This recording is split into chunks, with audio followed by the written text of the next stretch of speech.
Well, hello, everybody, and welcome to this edition of the InFOCUS Video Podcast from the Radio and Television Business Report. My name is Adam R. Jacobson, and this podcast is presented by .fm, streaming, social, podcast, or broadcast. Get a .fm domain name today by heading over to get.fm. Simple as that. Today, we are chatting with Jimi Gibson. He is the Vice President of Brand Communication at Thrive Internet Marketing Agency, who has spent 2 decades as a creative director, and now he's here to send the message that, quote, invisible owners create invisible companies. This matters for broadcast media. How so? Well, Mr. Gibson is here to explain. Jimi, it is great to have you here on the InFOCUS Video Podcast. Hey, Adam, thanks for having me. Looking forward to our conversation. Same here. Jimi, for those in radio and TV stations, sales organizations, clear, actionable ways to stand out for advertisers and listeners, even as algorithms keep crowding out traditional storytelling, are highly valued. In your view, clarity, not just technology, is what's going to help stations get heard and not crowded out. So how does advertiser visibility, as in how would ChatGPT find me, translate to huge opportunities for those in linear media sales? Yeah, I think there's actually 2 sides of that coin, and you're right, visibility has changed a lot. I'm sure we all remember the days where you walked into your local station, whether it be TV or radio, and ask for more visibility. And so you would go through a process to decide, okay, how much visibility you want based on that market. When all that moved to the internet, certainly people are still engaging with the airwaves, but visibility has changed a little bit, and we have multiple screens that we're looking at. And so I think there's an advantage not only for the broadcaster, but also the customer. And we can get into some specifics related to that, but I would say the first introduction to a business can be through that medium of broadcast. And then what happens after that is typical consumer behavior. They're going to go check reviews. They're going to look online. They're going to see what the chatter is about that company to verify that they are who they say they are. They can do what I need them to do. And so I would say it's a multi-step customer journey, as opposed to the past where they may have heard or seen something on broadcast and then immediately gone to that advertiser. What I find interesting is that this speaks to the evolution of how people are searching for things. We don't think about this, but I have an iPhone, and now when I speak to my iPhone, and I'm not going to do that right now because it'll respond to me on camera, it will give me an option. Do you want me to use ChatGPT to answer your question? And we're seeing more and more that when you go to perhaps a Google search and you type in something, we now have the ChatGPT interpretation of what you're looking for, as opposed to a regular SEO or SEM opportunity. So there's definitely a lot here when it comes to this conversation, and I'm really glad we're having that. Now, let's talk about the broadcast media ad sales teams, because with many of these ad sales teams sending the message that it is humans versus bots, and that radio and television offers something that offers a bit of authenticity for an advertiser that they're really not getting in the digital space, perhaps. It cannot be debated that AI platforms have become the new front door for buyer trust, nevertheless. So with AI in the back office as well as in the studio, a hot topic for these broadcasters, how can both radio and TV take advantage of this technology just as its potential advertisers may? Yeah, I think we touched on it a little bit, and your description of your behavior is exactly right. So there's a couple of things that are happening. Last year, organic search, 60% of searches on Google ended in 0 click. Okay, that's kind of crazy. Like, what's going on? Well, you mentioned that on that search engine result page, there's a lot going on. There's AI mode, there's AI overviews, there's featured snippets, there's knowledge panels, there's a variety of things. You can also enter AI mode and have a little conversation. Or for the time being, and Google made an announcement a few weeks ago that those 10 blue links that we're used to are going to be vanishing. So I might start to do some research. I may jump in my car and hear a radio spot. I might be watching something on a streaming device or on network TV, and I may see a local ad. And so that's going to support my investigation into whatever I'm seeking or whatever problem I'm looking to solve.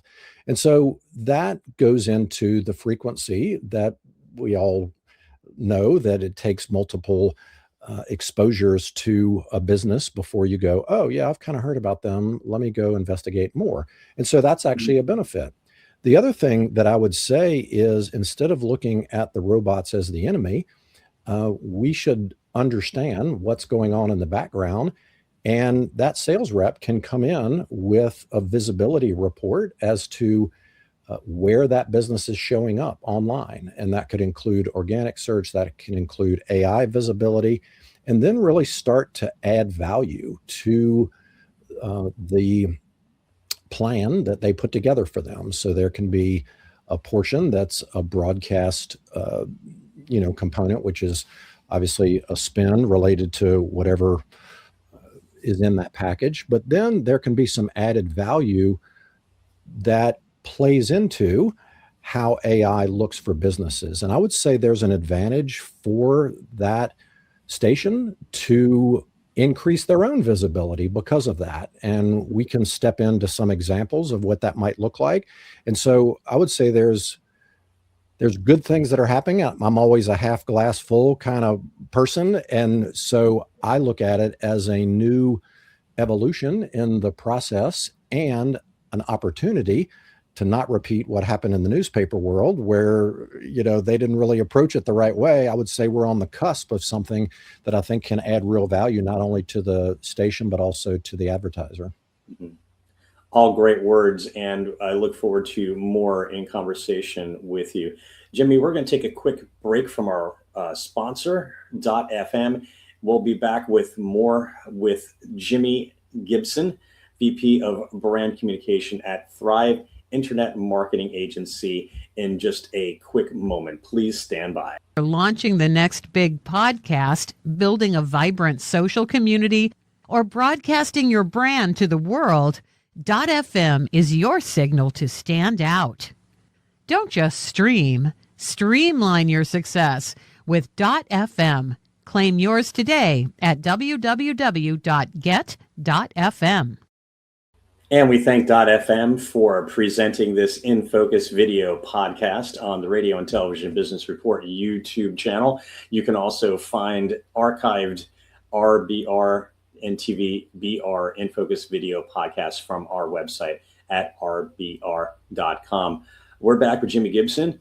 Jimmy, it is your belief that stations and reps who help their advertisers close the AI visibility gap become more valuable partners, not less. Can you elaborate on that statement?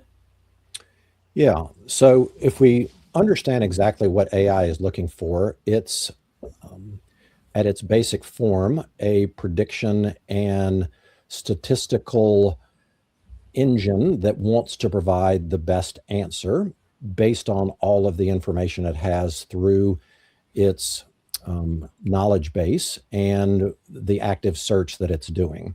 And so when it catalogs everything and its training data, and then it adds to that its active search that it does on the fly, it typically will hover around the middle of all the content that's out there because that's the most volume of information.